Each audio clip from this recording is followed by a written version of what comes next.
climbing up the charts now, and you said that partially because of the record company there, or well, not?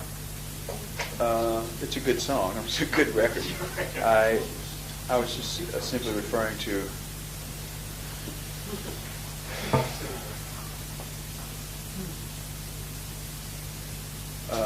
my first album should have done a little better, I thought, than it did. I mean, it did respectably well. It was 600,000 or 700,000 copies, I think. It never got above 24 on the charts, though.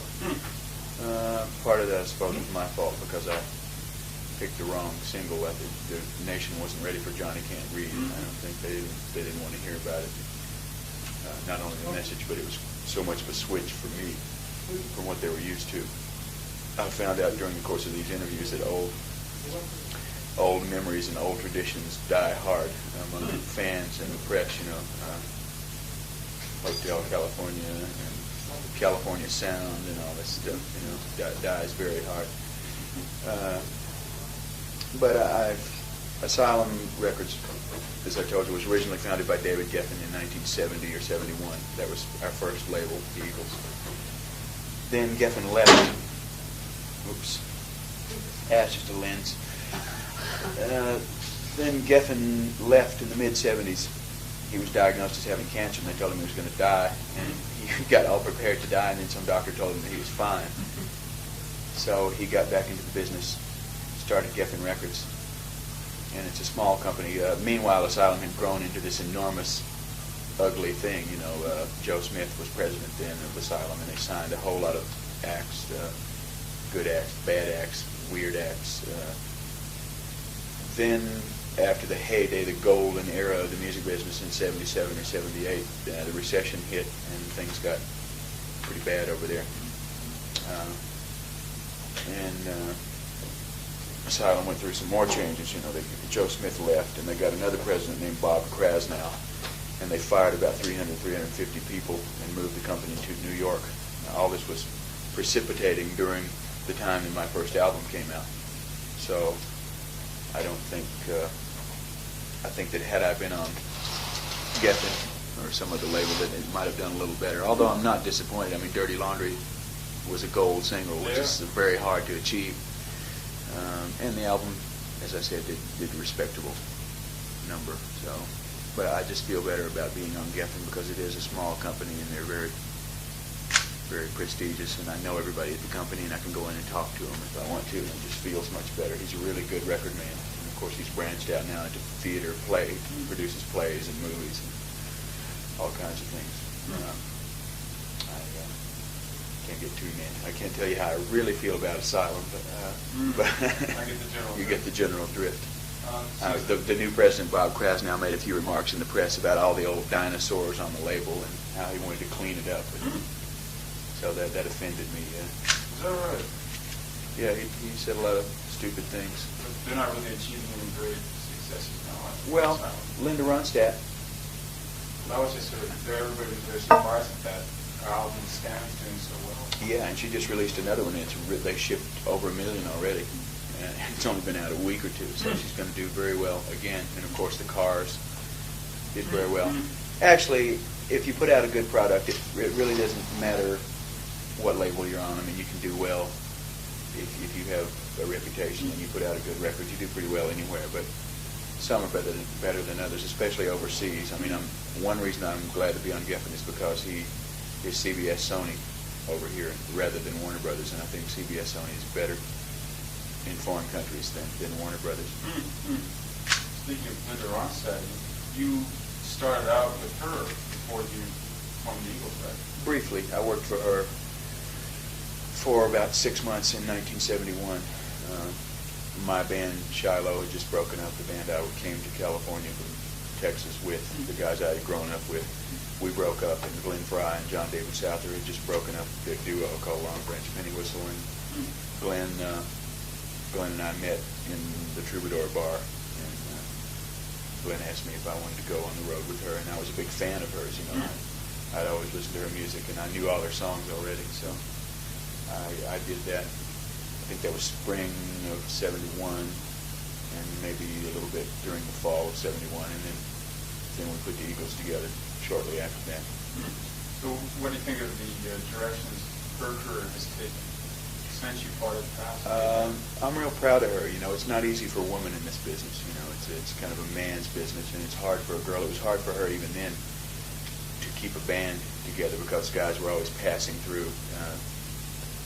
A lot of successful guys passed through her bands in one incarnation or another. You know, and she's had a lot of hard times being a woman. You know, and trying to be the authority figure in the band. And most guys don't listen. You know. And I admire her because she's gone through the country phase and the rock phase, and now she's progressing into, she takes chances. She's got a lot of nerve, you know. She's doing, her opera just opened last week in New York, and she did Pirates of Penzance, and she's studying Italian, and she did these albums of standards when everybody thought she was completely crazy, and that worked out really well. So I admire her. She's always been good to me and helpful, and I wish her the best. You know, the music business has always been thought of as a young game or a young woman's game, and it's good to see that some people can go on and transcend that and keep a career going, you know. What about all the people back who comprise the so-called California sound, or what we're more used to calling sort of the Hollywood sound, because it wasn't all of California, it was just L.A. Yeah, right. And those environments there. What's happened since? I mean, there just doesn't seem to be the output that there was for a while there. Well, it's changing. I mean, there's a new California sound now. I mean, we've got punk. Yeah. We've got, that's what I was talking about before, about that tradition died so hard because the media made such a slogan out of California sound, when in fact there is really no, the only pure, real California sound was the Beach Boys. Mm-hmm. The rest of us weren't even from California. Very few people are from Los Angeles. We all came there from points east, you know, and we brought our individual influences with us, you know, and California simply is the melting pot for all those influences. I mean, nobody in the Eagles was from California, you know, and Stephen Stills is not from California, Graham Nash is not from California, Neil Young is from Canada, Joni Mitchell is from Canada, Ronstadt is from Arizona. So really that was sort of a myth, you know. It was simply the melting pot. That's where you go if you're a young person and you want to make it in the music business. You either go to New York or you go to L.A. And we all just happened to choose to go to L.A. and we all sang harmony. And the Beach Boys certainly were a big influence on me, but so were the Beatles, you know, and the Hollies and the Buffalo Springfield and all those groups. So this California thing was blown up a bit out of proportion, I think. It simply happened to be where we all met and congregated, and it's where the hub of the industry. There's still not a California sound in the sense that we traditionally think of it, but there are new bands. I mean, we have new bands now. There's a thing in California, in L.A. called country punk, or country new wave. There's a group called Lone Justice. There's a group called Blood on the Saddle. There's a group called Rank and File, which is from Austin, Texas. And they're doing kind of a new wave punk country thing.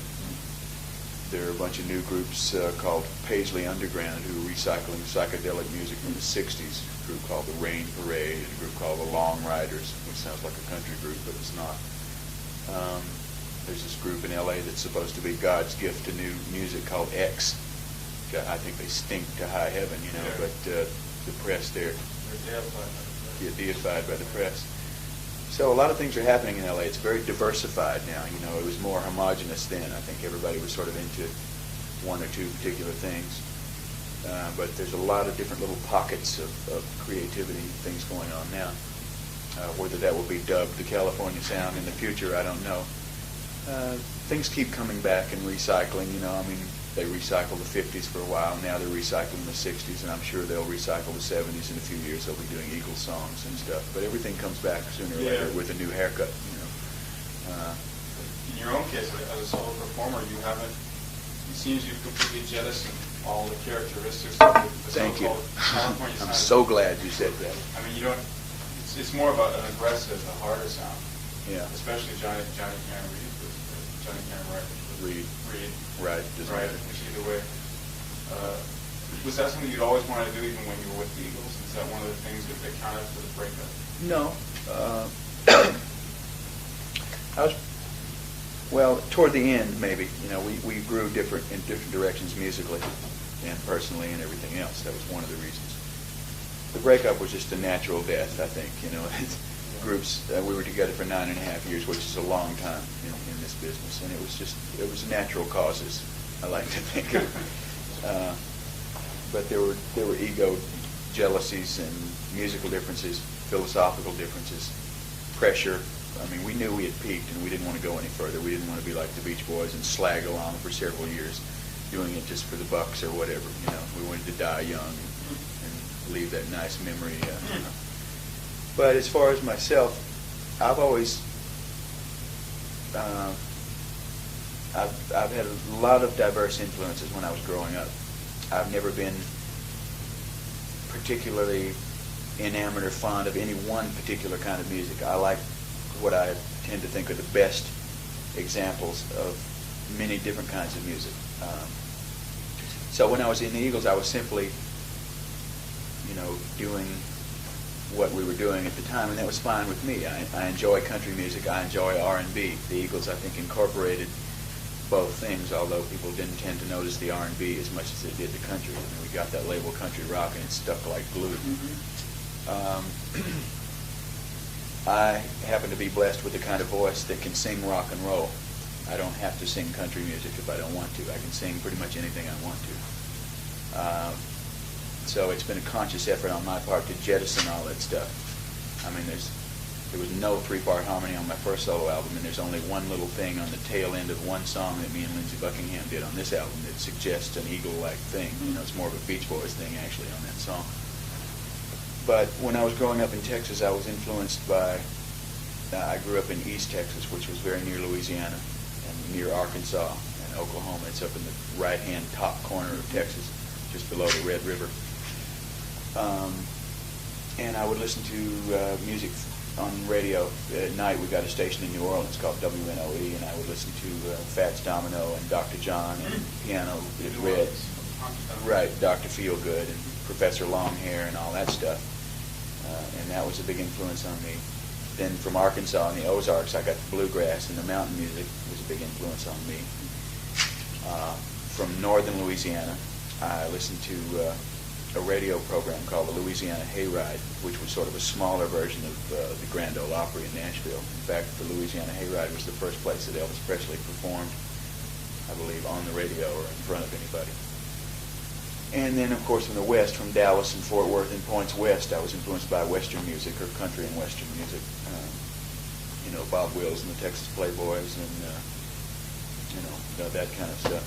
So I had many, many, many different influences on me. The first record that my mother ever bought me was Hound Dog, which I asked her to get me when I was 9 years old. Is that right? Yeah. How old? Oh, you were 9 years old. I was 9 years old.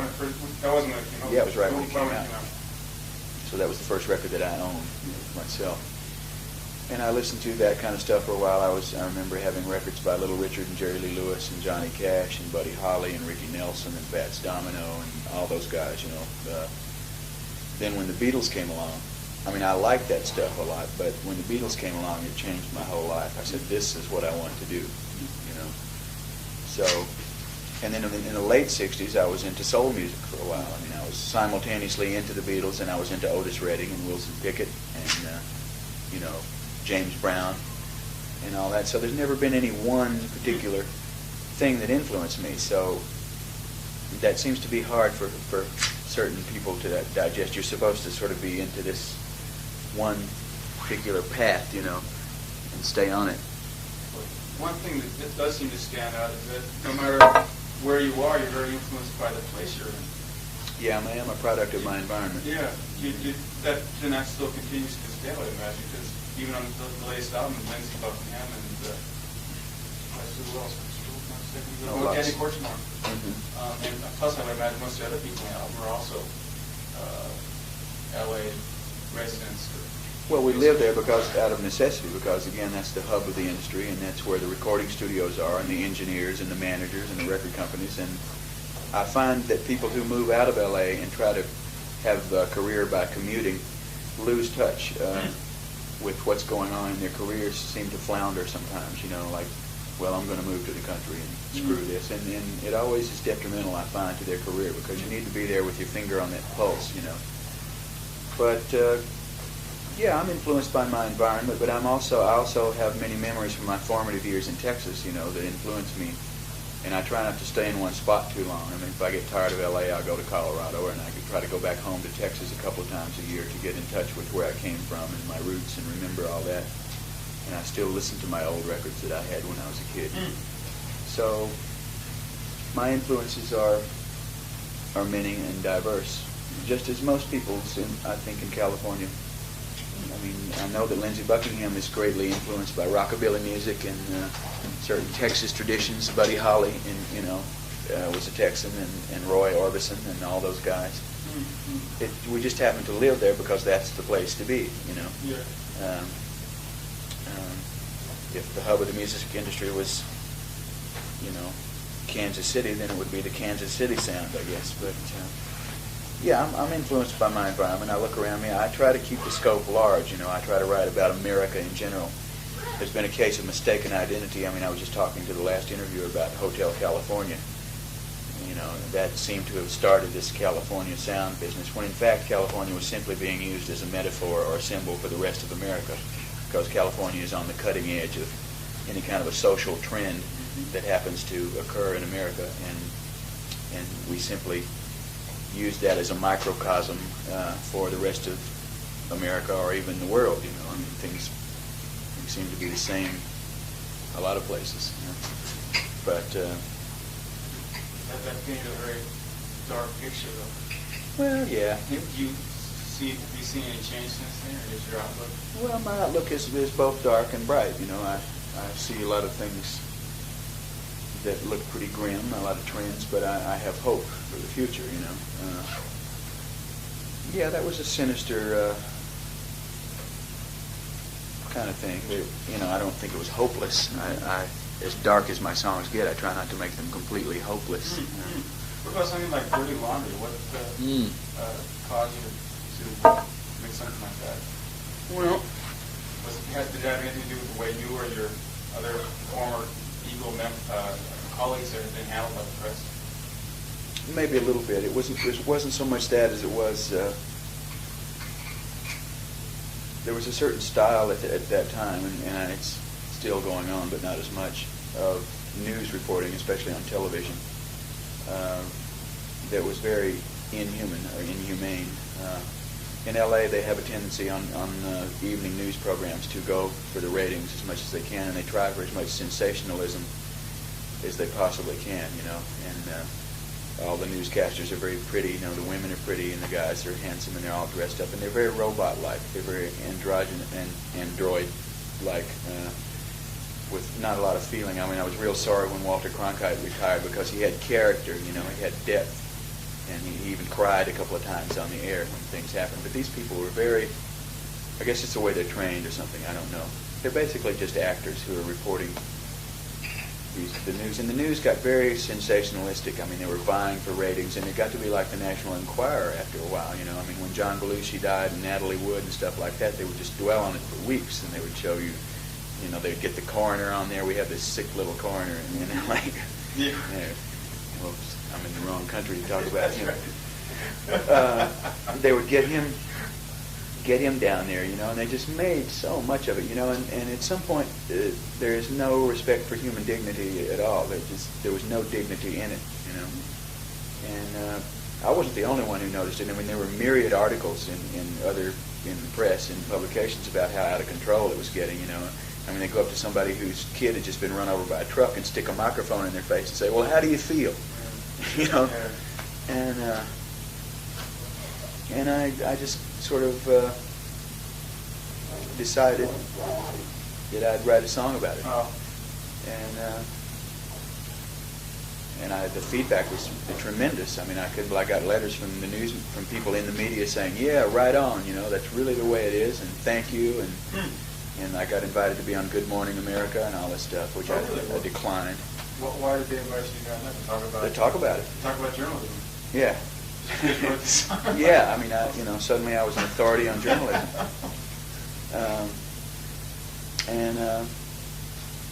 The Washington Press Corps or Press Club even made a video of the song. You know, I didn't even know about this until a few months ago. I think it was their 1983 convention. They have a convention in Washington every year, and they made a video to go along with the song and played it. And I got a copy of it finally after I found out about it. And it's very humorous, you know. It shows all the bigwigs in news making fun of, you know. So it was good. I mean, they seemed to have a sense of humor, especially the national news people. The local news people were a little pissed off because it was mostly directed at local news rather than national news. It was also directed at the fact that news is so superficial and terse, and you don't really know any more about it when you get done listening to it than you did when you started. I mean, there's so much data in the world now, I guess they don't have time to deal with it in depth, but it's like McDonald's. You eat the burger and you're full, but there's no vitamins there, you know. So I noticed after that, I noticed a definite change in reporting on the local news in Los Angeles because there followed many articles and things like that after that. So it's getting a little grisly again lately, though. I couldn't sleep last night after did you see the screaming? They televised, some guy recorded, he picked up on his ham radio, the plane that's hijacked in Kuwait right now. Oh. They recorded, some guy picked up the screams of some woman or something that they were torturing inside the plane, and they broadcast it on CNN, and I couldn't sleep after that. Oh. But, so that was basically the reason. I was just, you know, I consider myself something of a social satirist, critic. I mean, I think there are enough songs about baby, baby, and boy loses girl, boy gets girl. I mean, there are enough bad love songs out there to last many lifetimes, you know, and I don't think that's just what rock and roll should be used for. Some people say, well, it's just for entertainment and you shouldn't get into that kind of thing, and people want to escape. But I think it can be used for good, you know. I mean, I think it can be kind of a watchdog kind of, I mean, God knows kids need to think about something these days. They're not getting much from television, and they're not getting anything in school. Sound like a very news-oriented person. Yeah, I watch. Watch a lot of TV. I watch the news. I don't watch any other TV. Read a lot of newspapers. I read a lot of newspapers. I read a lot of publications. I subscribe to just about every major magazine. Is that right? Well, why do you suppose I always been that way since you were a kid? Yeah, I like to read. You know, my parents encouraged me to read, and I read books, and I went to university for 4 years.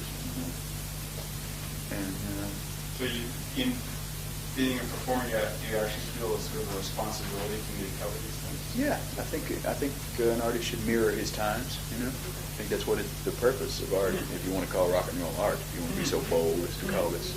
That seems like a very healthy attitude. Of course, there were nasty rumors about, drug usage and affairs with women among the members of the Eagles. Oh yeah, we did that. That was just back then, though. Yeah. You found you matured. I got tired of that. Everybody does that. You know, we just, I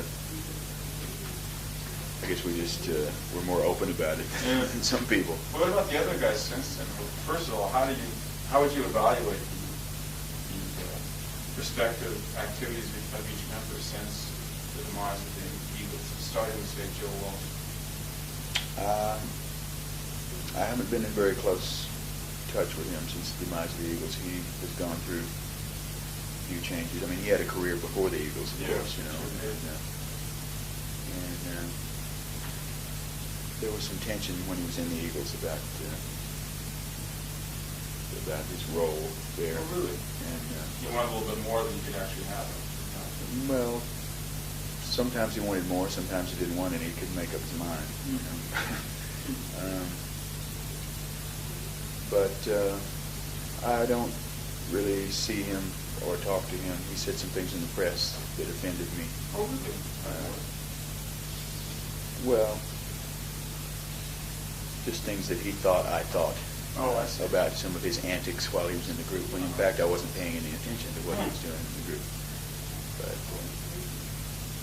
I suppose that draft from somewhere. Oh, good, thank you.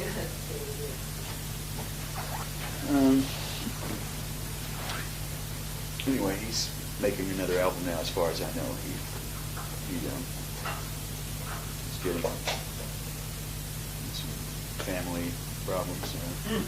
But the other guys are all doing what most groups do when they break up. Everybody goes and makes a solo album. Yeah. And of course, some people survive and most people don't. Can you see any of these other guys making getting groups together? Or do you think Yeah. I think Don Felder is contemplating getting a group together. Which would be, what is he up doing? well, he made an album and nothing happened. Yeah. Some people should be in groups, you know. And Felder, I think, is one of them because he's not really. That was always one of the problems in the Eagles. We ran it. We started the group with the intention of it being a democracy, but that in fact does not really work. You know, you have to sort of have a benign dictatorship after a while. One or two people have to run the group because you cannot have all chiefs and no Indians. You know. So Glenn and I ended up being the leaders of the group, and some of the conflict was caused from the fact that everybody wanted to sing and everybody wanted to write. And everybody can't do everything, you know. We're not all that gifted, you know. Some of us do certain things better than other people. Everybody can't be the quarterback. Somebody's got to block, you know. And that was responsible for a great deal of the tension. I mean, we did as much of that as we could at delegating duties and letting other people sing and write, you know. But at some point, the quality of an album starts to suffer as a whole, you know. I mean, you can get away with one or two fillers. I mean, Paul McCartney has admitted, you know, that the Beatles had fillers, you know. I mean, well, let's let Ringo sing one, you know. And so after the group broke up, I think some of these guys found out maybe that they weren't such hot singers and great songwriters, you know. Yeah. But I wish them all well, you know. Felder should get a group together, and I know that he is thinking about doing that. Timothy Schmidt just completed a solo album, and it's doing pretty well on FM radio in America. Timothy should, in fact, be in a group also, because he's a better harmony singer than he is a lead singer, I think, although he did pretty well on this album. Walsh is doing whatever it is he does. How about Glenn Fry? Fry. How about him? He seems to be doing so-so.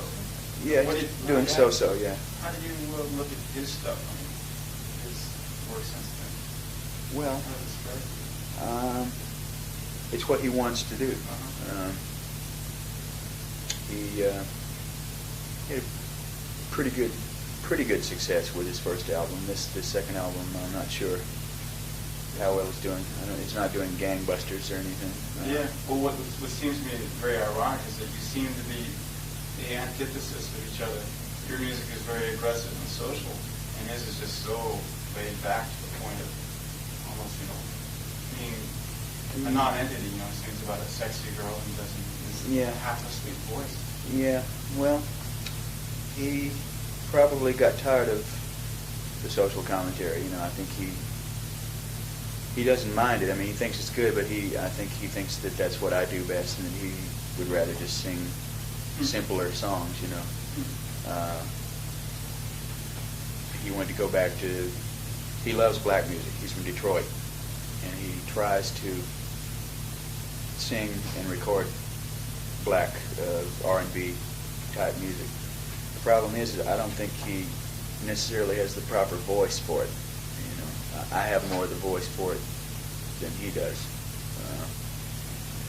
But he's good. I mean, he knows a lot about it. He knows how to. He studied the licks and the chord progressions and all that. I mean, he's a historian of that stuff. He knows a great deal about it. But I don't know. I was a little surprised. I thought he would be a little more aggressive because he does love rock and roll. He loves Chuck Berry and Little Richard and all that stuff. I mean, he really loves rock and roll. Bob Seger was sort of his mentor when he was growing up. And I don't know what he's doing. I don't know if he's just tired of it, or if he's gotten lazy, or if he doesn't care, or what. But I thought that his albums would be a little more aggressive, or thought out at least. And he's also, one thing that I've done is I've changed production techniques completely since the Eagles. I've gotten a completely new engineer. I record in a different studio, and we try to get more of a live, aggressive sound, while Glenn has remained basically in the same school of recording technique. He's using a fellow that was trained by the Eagles producer, Bill Simzik. He's using one of his understudies. to record his albums, and recording in basically the same way that we did then. I mean, so if that's what he wants to do, fine. A political question. Apparently you did a benefit concert for Gary Hart. Who did? You did with other people. No. Oh, that's what I was asked to. Oh, you asked me to do it. When was this? This time when he ran for president? I guess so, yeah. I've contributed to Gary over the years. He's a big fan of, I'm a big fan of his, and he mine, I guess. I think he's a good, bright, decent human being, you know. And I did some phone work where I went down to headquarters, made a few phone calls, trying to get people out to vote and rallies and things like that. But I was not prepared to do a concert for anybody because I don't have a band. The Eagles, you may be confusing it with the Eagles doing a concert for Jerry Brown when he ran for president. I doubt that. Just like the guy mentioned it to me before the interview. Oh, I see. Asked me to get What? We were trying to put something together for him. I mean, there's a lot of acts in Frontline that were trying to do something for him. Yeah. And I think his office was trying to organize it with several offices in Los Angeles. It just never came about. Yeah, It's still cold in here. Turn that thing up some more.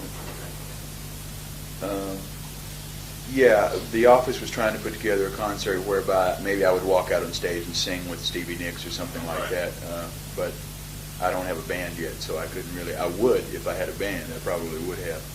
Although I'm a little more reluctant these days to get overtly involved in politics. I'd rather sit home and quietly write a check than to go out and stump for somebody. Well, the devastating defeat of Mondale must have been kind of a shock. No, it wasn't a shock to me at all. I mean, well, I guess we also was expected. Yeah, I expected it. I mean, it was such a poor choice, you know. I didn't like either one of those guys. It's a shame that great men don't run for president anymore, you know.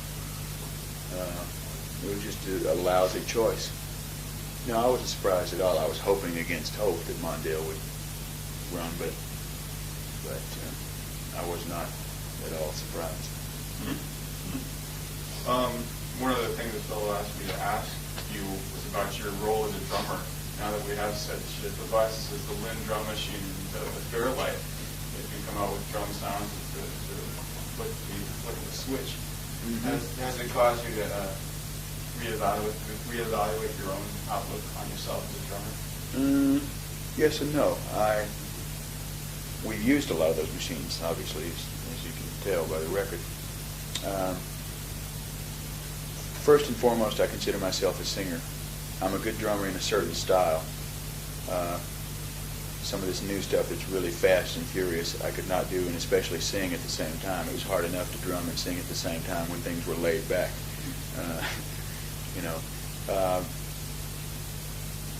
So in the future I am going to drum a little bit, but if I go on tour I will hire a drummer. There are a lot of guys around who could do it better than me. I like... Anybody particular in mind? I got some people in mind, but I can't talk about it just yet because they're obligated to some other people and I don't want to start any trouble. I like the machines, though. You can do a lot with those machines that you couldn't otherwise do. I mean, it really increases flexibility. As long as... I like technology as long as it's not overused, you know. I mean, it can get a little cold and impersonal sometimes. What we tried to do on my record is mix real drums. When you read the liner notes and the credits, you'll notice that we used drum machines and drums on most of the tunes. We would put the machine down first, and then I would go back and play drums on top of that, and we'd mix the two together. The machines, in fact, the Lynn machine, although it is a machine, it reproduces real drum sounds. Those are drum sounds that people made and put on a computer chip. You can make your own sounds now and take it over to Lynn, and he will put them on a chip for you, and you can plug it in. There are guys in L.A. now who have John Bonham's, Led Zeppelin's drummer sounds on chips. Never says never died. Yeah, John's still with us on a chip. The legality of that, they haven't quite worked that out yet, So it's okay for now, I guess. He was such a good drummer. I guess it's good in a way that he's still around as a chip. But there's a whole new world of technology now. I mean, it's just mind-boggling, and we really got into it on side 2. But I like to mix it up. You know, as I said, I like to try to keep it primitive. I consider myself sort of a blues singer. I mean, that's what most of my riffs and my melodies are based around, traditional blues themes. So on songs such as Building the Perfect Beast, for instance, we loaded the track up with technology, but I tried to sing it like I thought James Brown might. You know, I copied some of his licks. So you have the primitive juxtaposed against the modern, you know. And I like that juxtaposition. So machines are good and bad. It's all, you know, any kind of technology is good and bad depending on how it's used, you know. One last question. Looking back over your whole career and all the records you've come out with, which are you most proud of? Well, I'm very proud of Hotel California, obviously. And I'm proud of both my solo albums. Those are the high points to me. I don't know which one I'm most proud of yet. I think I'm most proud of the new one. I'm proud of certain songs on certain Eagle albums, you know, rather than albums as a whole. Well, on One of These Nights, I'm proud of that song, One of These Nights. And Lion Eyes, I'm proud of Hotel California, I'm proud of that song. I'm proud of the song on that album called The Last Resort, which is one of my big State of the Nation, State of the World reports, you know. On my first solo album, I'm particularly proud of the song called Lila, which is about the war in Northern Ireland. I'm proud of Dirty Laundry. And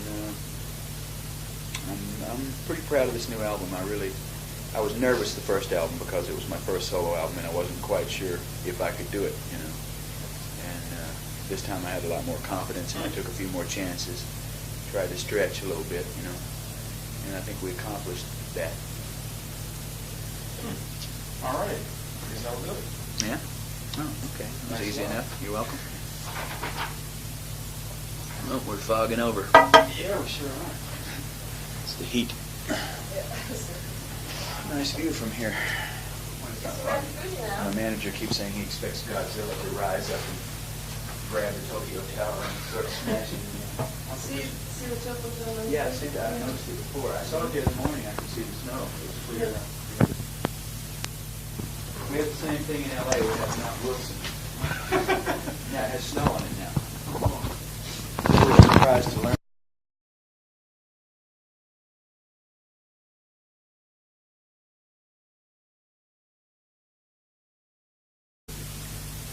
Not only the message, but it was so much of a switch for me from what they were used to. I found out during the course of these interviews that old memories and old traditions die hard among fans and the press, you know. Hotel California and California Sound and all this stuff, you know, dies very hard. But Asylum Records, as I told you, was originally founded by David Geffen in 1970 or 71. That was our first label, the Eagles. Then Geffen left. Oops. That's just a lens. Then Geffen left in the mid-70s. He was diagnosed as having cancer, and they told him he was going to die. And he got all prepared to die, and then some doctor told him that he was fine. So he got back into the business, started Geffen Records. And it's a small company. Meanwhile, Asylum had grown into this enormous, ugly thing. You know, Joe Smith was president then of Asylum, and they signed a whole lot of acts, good acts, bad acts, weird acts. Then, after the heyday, the golden era of the music business in 77 or 78, the recession hit, and things got pretty bad over there. Asylum went through some more changes. You know, Joe Smith left, and they got another president named Bob Krasnow, and they all kinds of things. I can't get too many. I can't tell you how I really feel about Asylum, but I get the general you drift. get the general drift. The new president, Bob Krasnow, made a few remarks in the press about all the old dinosaurs on the label and how he wanted to clean it up. So that offended me. Is that right? Yeah, he said a lot of stupid things. But they're not really achieving any great successes now. Well, Linda Ronstadt. That was just everybody was very surprised that our album Scan is doing so well. Yeah, and she just released another one. They shipped over 1 million already. and it's only been out a week or two, so she's going to do very well again. And of course, the Cars did very well. Climbing up the charts now, and you said that partially because of the record company, or Well, not. it's a good song. It's a good record. I was just simply referring to